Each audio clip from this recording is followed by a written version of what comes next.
오늘의 주요 뉴스입니다. LG 에너지솔루션이 토요타와 대규모 전기차 배터리 공급 계약을 체결했습니다.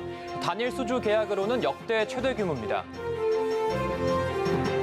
하반기 IPO 시장 대어로 꼽혔던 두산 로보틱스가 상장 첫날 투자자들의 기대에 부응하지 못했습니다. 고금리 장기화에 대한 공포와 불확실한 증시 상황, 로봇주의 인기 하락이 원인으로 분석됩니다.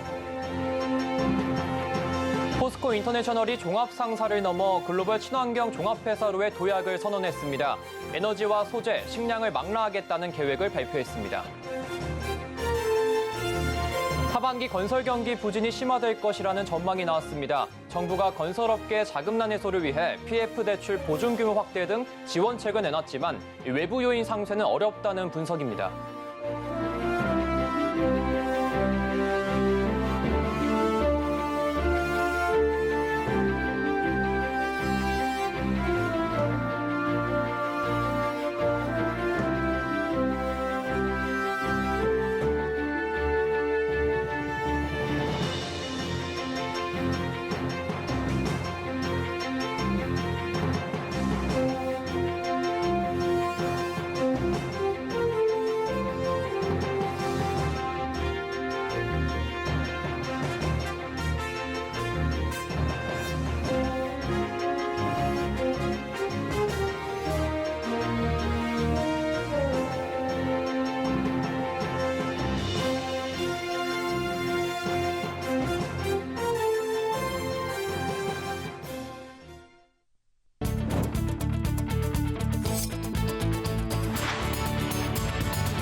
여러분 안녕하십니까? 센 경제 라이브 시작합니다. LG 에너지솔루션이 토요타에 대규모 전기차 배터리 공급 계약을 맺었습니다. 이로써 글로벌 톱5 완성차 모두에 배터리를 공급하게 됐는데요. 북미 전기차 시장 공략에 탄력이 붙을 것으로 전망됩니다. 윤혜림 기자입니다. LG엔솔이 세계 자동차 판매 대수 1위인 토요타에 전기차 배터리를 공급합니다. 연간 20기가와트시. 단일 수주 계약으론 역대 최대 규모로 수주 금액은 30조 원을 넘어설 전망입니다.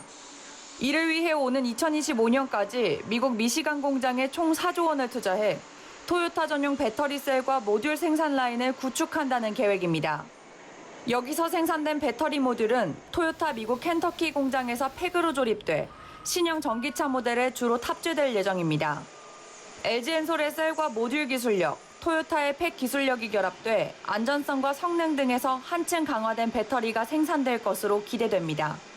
가격 경쟁력과 배터리 안정성이 높은 하이니켈 NCMA 배터리를 공급할 예정입니다. 세계 1위 자동차 기업인 토요타와의 이번 공급 계약으로 북미 시장에 대한 경쟁력이 더 커질 것으로 보입니다. LG엔솔은 이번 토요타와의 계약으로 폭스바겐, 르노니산, 현대차, GM 등 글로벌 톱5 완성차의 배터리를 공급하게 됐습니다. 현재 북미에서 2개의 단독 공장과 6개의 합작 공장을 운영하거나 건설하며 글로벌 생산 능력을 꾸준히 확대해 나가고 있습니다. 올해 6월 말 기준 LG엔솔의 누적 수주 잔고는 440조 원에 달합니다. 전문가들은 글로벌 완성차 공급 확대로 북미 전기차 시장에서 경쟁 우위를 선점할 수 있는 계기를 마련했다고 평가하고 있습니다. 서울경제TV 윤혜림입니다. 하반기 IPO 시장에 대어로 꼽힌 두산 로보틱스가 오늘 코스피 시장에 상장했습니다. 시장의 기대와 달리 상장 당일 주가가 최대 4배까지 오를 수 있는 따따블 주인공의 이름을 올리지 못했습니다. 김혜영 기자입니다. 두산 로보틱스가 코스피 상장 첫날 51,400원에 마감했습니다. 공모가 대비 97%가 오르면서 상장 첫날 시가총액은 3조 3,317억 원을 기록했습니다. 두산 로보틱스는 장 초반 67,600원까지 고점을 높였지만 오름폭을 축소했습니다. 결국 투자자들이 기대한 주가인 10만 4천 원에 이르는 따따블에는 실패한 겁니다. 두산 로보틱스는 상장 전 시장의 관심을 한몸에 받았습니다. 시장 친화적인 공모가와 적은 유통 가능 물량이 흥행 기대감을 키웠습니다. 앞서 33조 원의 증거금을 끌어모으며 하반기 최대어로 시장에 급부상했습니다. 그러나 시장의 기대감은 물거품이 됐습니다. 공모가의 2배인 따블조차 지켜내지 못한 겁니다. 로봇 대장주 상장에 시장은 첫 답답을 주인공의 등판을 기대했지만 고금리 장기화 공포에 불확실한 증시 상황을 이겨내지 못했습니다. 또한 로봇주에 대한 주식시장의 열기가 한풀 꺾인 점도 부담으로 작용했다는 분석입니다. 한편 두산 로보틱스 등판에 기존 로봇주들의 주가는 동반 하락세를 나타냈습니다. 레인보우 로보틱스, SP 시스템즈, SBB테크 등이 줄줄이 하락 마감했습니다. 서울경제TV 김혜영입니다. 포스코 인터내셔널이 종합상사의 꼬리표를 떼고 친환경 글로벌 종합회사로 도약하겠다는 포부를 밝혔습니다. 2030년까지 에너지와 소재, 식량 등 3대 사업 분야에서 각각의 밸류체인을 확고하게 구축하고 이를 상호 연결해 새로운 사업을 끊임없이 발굴하는 회사를 완성하겠다는 계획입니다. 김효진 기자입니다. 포스코 인터내셔널이 중개무역 위주의 종합상사에서 에너지, 소재, 식량을 망라하는 글로벌 종합사업회사로 변신을 꾀하고 있습니다. 지난 2015년 영업이익에서 에너지가 차지하는 비중은 91%였지만 지난해엔 트레이딩, 투자, 에너지 등으로 다양화됐습니다. 포스코 인터내셔널이 어제 서울 더플라자 호텔에서 연결과 확장이라는 주제로 프레스데이를 열고 이 같은 사업 성과와 함께 향후 사업 방향을 제시했습니다. 에너지 사업 전 영역에서 밸류체인이 만들어졌고 식량 사업, 친환경 기차 부품 사업 등 다양한 사업군에서 생산부터 판매까지 밸류체인을 구축해가는 방식으로 사업을 지속적으로 강화해 나가고 있습니다. 우선 2030년까지 곡물과 유지류 등 글로벌 식량 취급량 2,100만 톤 시스템을 구축하는 것을 골자로 하는 식량 자원 공급망 비전을 내놨습니다. 이미 식량 사업 거점으로 확보한 우크라이나, 아시아에 더해 미국, 호주, 남미에서도 식량 사업을 확장할 예정입니다. 여기에 원유의 생산부터 소송, 정제, 판매에 이르기까지 EMP, 액화 천연가스, 혼소 발전 등을 2030년까지 고루 추진하겠다는 계획입니다. 천연가스전을 추가 개발해 매장량 2.5 TCF를 확보하고 천연가스 생산 액화 플랜트와 국내외 수입 터미널, LNG 해상 수송선 등을 통해 천연가스 거래 유형을 다각화한다는 보관입니다. 기존의 철강 트레이딩을 통해 고객사 수급 안정에 힘쓰는 동시에 저탄소 조업 전환에 대비해 친환경 철강 원료와 소재, 2차 전지 소재 원료의 조달 창구 역할도 강화합니다. 아울러 풍력과 태양광, 전기차 등의 친환경 미래 사업도 확대한다는 전략입니다. 포스코 인터내셔널이 종합상사를 넘어 글로벌 친환경 종합사업회사의 목표를 달성할 수 있을지 업계에 이목이 집중되고 있습니다. 서울경제TV 김유진입니다. 미국발 고금리 장기화 우려가 커지면서 대외적 불안 요인이 우리 금융시장의 변동성을 키우고 있습니다. 여기에 여전히 불안한 국제 유가와 잡히지 않는 물가 등이 시장 금리를 자극하면서 가파른 금리 인상을 걱정해야 할 상황이라고 합니다. 김수빈 기자의 보도입니다. 미국의 고금리 장기화 가능성에 글로벌 금융시장이 요동치고 있습니다. 추석 연휴 기간 동안 미국 10년 만기 국채금리는 4.8%를 돌파하며 16년 만에 최고치를 경신했습니다. 민간 고용 수치가 나온 하루 만에 급등세는 진정됐지만 고점 여부는 아직 판단하기 힘들다는 관측입니다. 불안한 국제유가 역시 글로벌 금융시장을 더 흔들고 있습니다. 전날 뉴욕 상업거래소에서 11월 인도분 서부 텍사스산 원유 선물 가격은 5.6% 떨어진 배럴당 84.22달러를 기록했습니다. 지난 5월 배럴당 60에서 70달러 선이었던 것과 비교하면 여전히 높습니다. 이러한 고유가 여파가 물가를 더 자극하면서 통계청이 집계한 9월 소비자 물가 상승률은 5개월 만에 최대 상승폭인 3.7%까지 올랐습니다. 정부의 물가 안정 목표치와 다시 멀어진 모습입니다. 문제는 불안해진 금융 환경이 시장 금리를 더 자극해 기준금리와 상관없이 널뛰고 있다는 점입니다. 지난달 26일 국고채 10년물 금리는 4.08%까지 치솟으면서 레고랜드 사태 발생 이후 가장 높은 수준을 기록했습니다. 국채금리가 오르면 회사채 금리도 따라올라 기업 자금 조달 부담은 더 커집니다.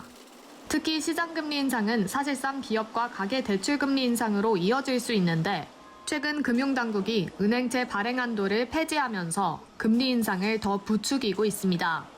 고물가, 고환율, 그다음에 고유가 3고가 이어질 것 같고요. 내년까지도 미국 금리가 지금 내린다는 얘기들이 별로 없거든요. 가계부채 때문에 사실은 못 올리고 있었던 거거든요. 국내 금리 같은 경우에는 성장률 차이를 감안하더라도 최소한 4%는 가 있어야 돼요. 시장금리 상황이나 계속 쌓이고 있는 가계부채는 쉽사리 기준금리를 높이지 못하는 제약 요인입니다.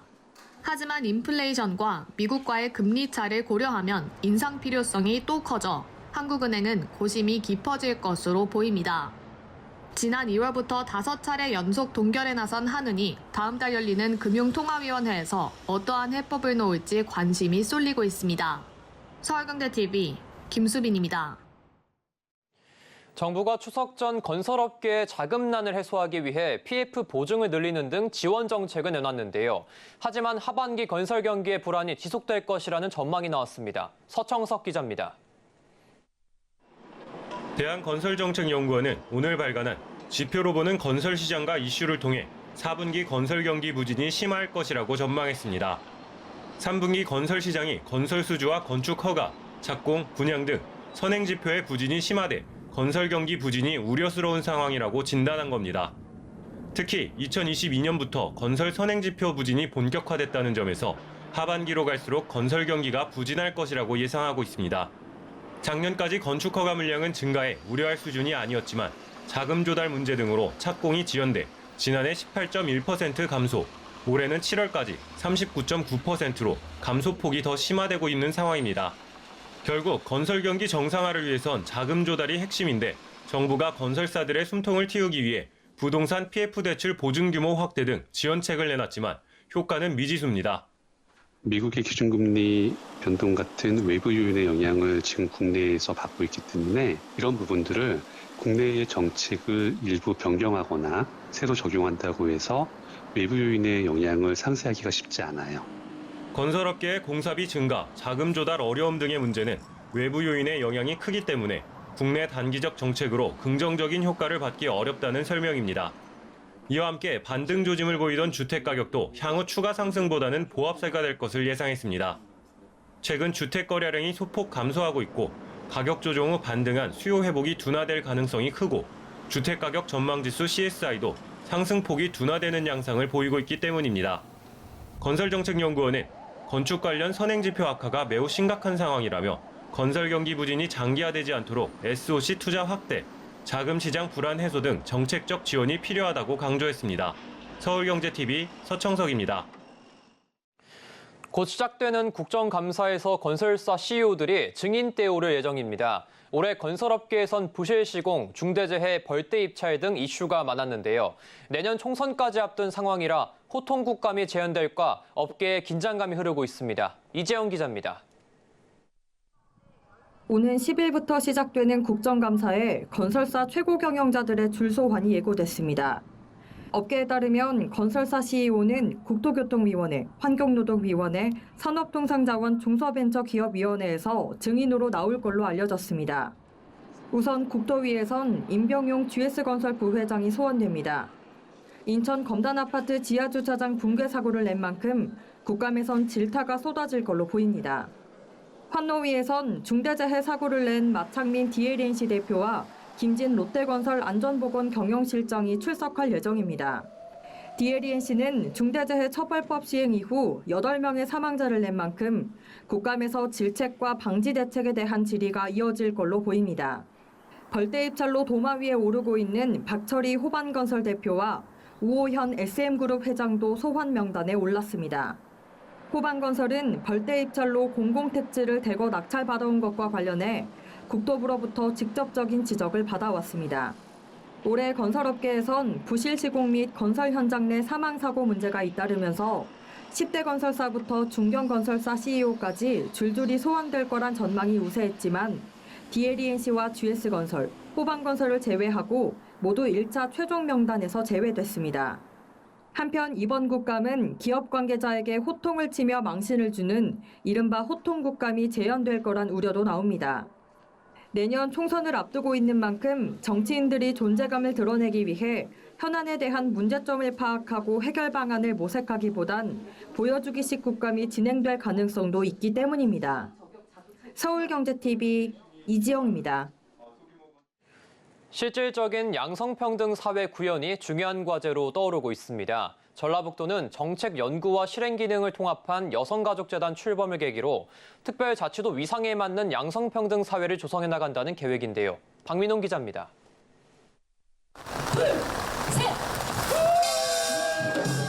전북의 양성평등을 실현해 나갈 여성가족재단이 최근 새롭게 출범했습니다. 기존 여성교육문화센터와 전북연구원산하 여성정책연구소를 통합한 재단입니다. 10여 년 전부터 통합 논의가 이어진 상황에서 올해 초 조례 개정을 통해 두 기관의 통합이 확정됐습니다. 여성과 가족의 행복 실현을 위한 연구와 기능을 한 곳에 모아 중추적인 역할을 맡게 된 겁니다. 전북여성가족재단은 앞으로 지역 여건에 맞는 여성 가족 정책을 연구 개발하고 양성평등과 여성 역량 강화에 나섭니다. 많은 사업 계획이 있을 텐데 그 사업 계획이 정말로 우리 도민을 위해서, 우리 양성평등을 위해서 제대로 집행되고 계획된 대로 진행되고 있는지를 수시로 점검해서 모범적인 재단이 되기를 희망합니다. 여성가족재단은 가장 시급한 현안인 지역 소멸 위기에서 벗어나기 위한 출산 지원과 보육, 교육 체계를 개선해 출산율을 높이는 종합대책도 마련하기로 했습니다. 일과 생활이 조화를 이루는 지원 사업 등을 맡아 여성과 가족이 행복한 기반을 구축해 나갈 계획입니다. 저희가 통합재단을 출범하면서 양성평등의 실질적인 이행을 할 수 있도록 그 여성들의 소모임 활동들을 통한 네트워크 사업 이런 것들을 많이 할 생각입니다. 무엇보다 전북특별자치도 위상에 맞는 양성평등 사회를 구현해 나가겠다는 목표를 설정했습니다. 지속가능한 여성 일자리 창출과 다양한 교류 협력 사업도 진행합니다. 그동안의 교육과 실행 기능을 중심으로 해왔다고 하면 이번에는 이제 연구 기능을 보태서 실질적인 전라북도의 여성 중심의 다기능 복합기관으로서의 역할을 통합재단이 하게 될 것입니다. 전북의 변화를 함께하는 여성 가족 정책 허브라는 새로운 비전을 선포한 여성가족재단. 실질적인 양성평등 실현으로 여성과 가족이 행복한 전북을 만들어 나갈 수 있을지 기대를 모으고 있습니다. 서울경제TV 전북 박민홍입니다.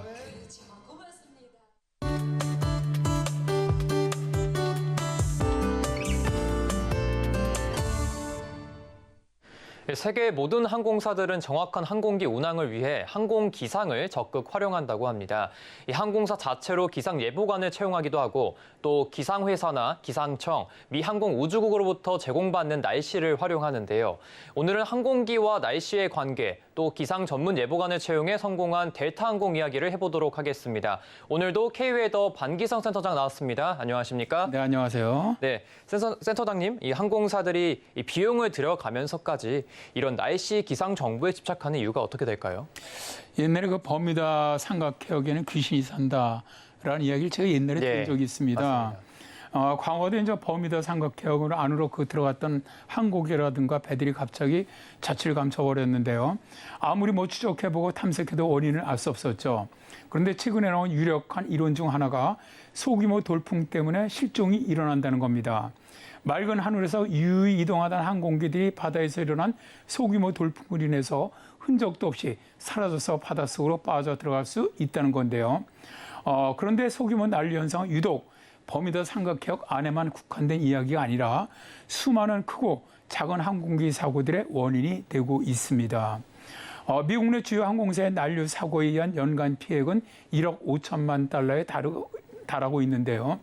이 중에서 소규모 돌풍은 이 착륙을 하는 항공기가 가장 위험한 기상현상이죠. 항공기는 소규모 돌풍뿐만 아니라 안개라든가 구름, 바람, 태풍, 난류, 착빙, 화산재 등 무수히 많습니다.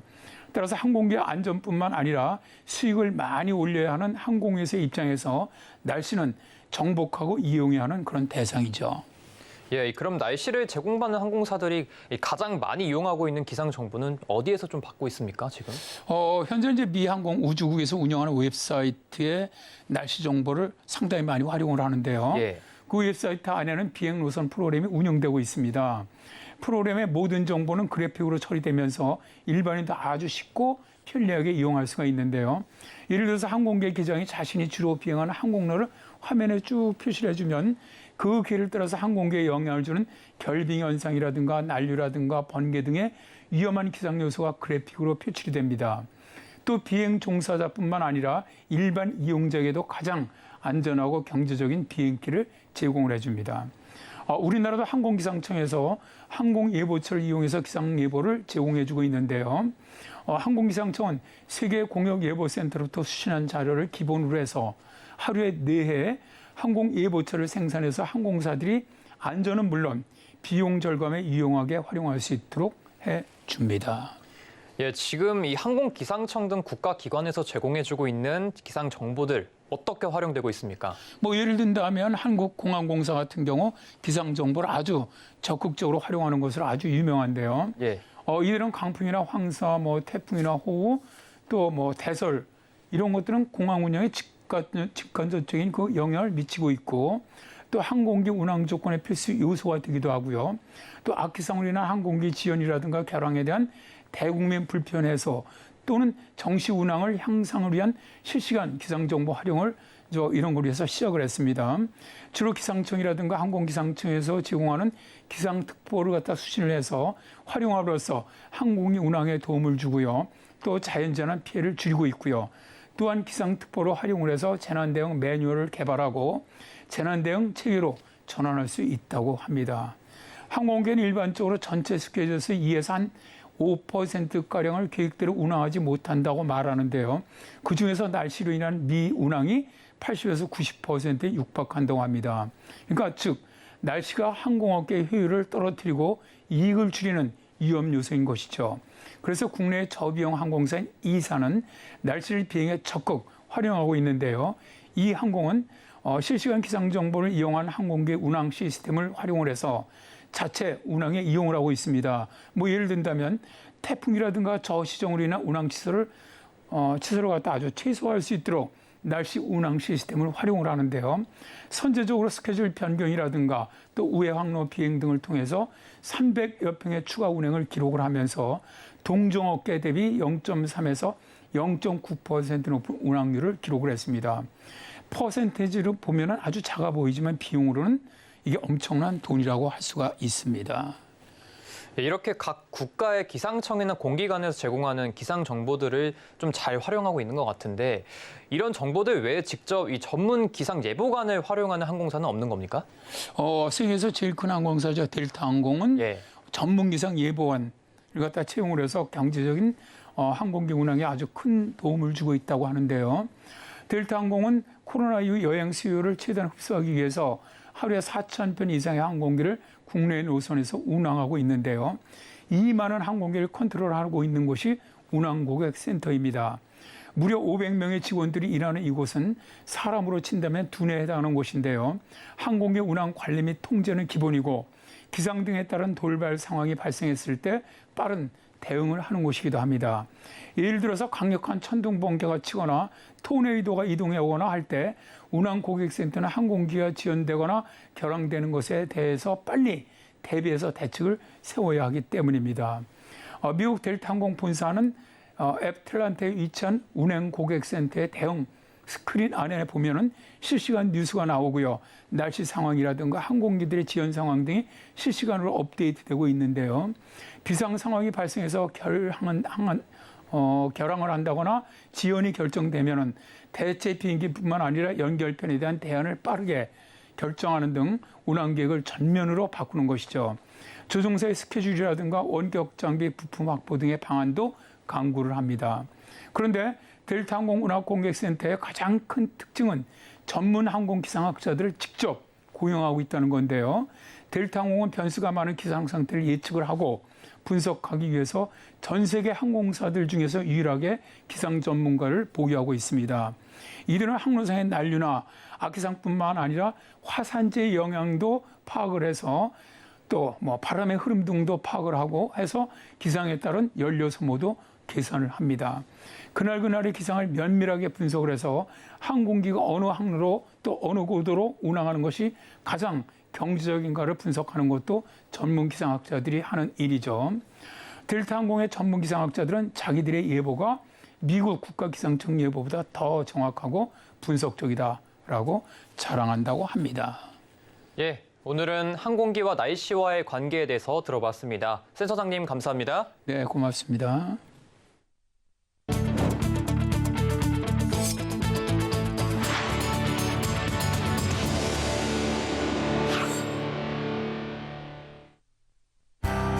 앞으로 공공기관 경영평가위원은 임기 중 평가기관에서 선물, 회의비 등 경제적 대가를 받는 것이 금지됩니다.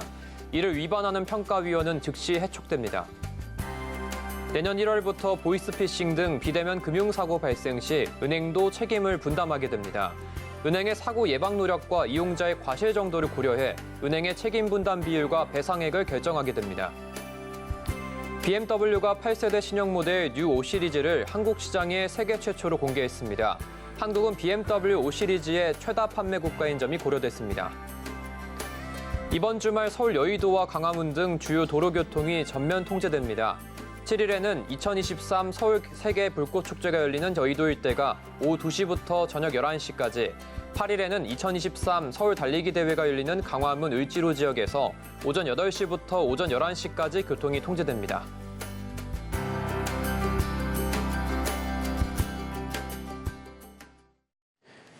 이상으로 센 경제 라이브 마칩니다. 함께해 주신 여러분 고맙습니다.